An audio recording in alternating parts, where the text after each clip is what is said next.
quitus fiscal. Tout le monde a crié. Aujourd'hui, les populations applaudissent le quitus fiscal.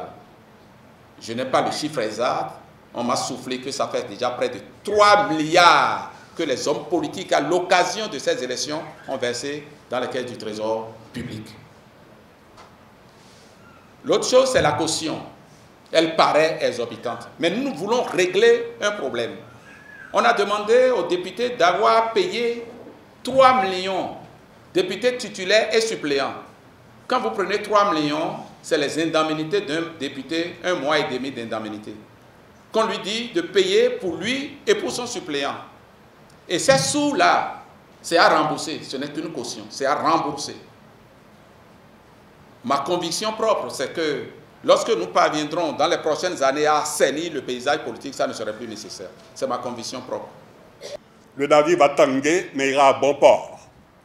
Le bon port de la concorde, de la paix dans ce pays et du progrès. Aujourd'hui, il n'y a pas de doute.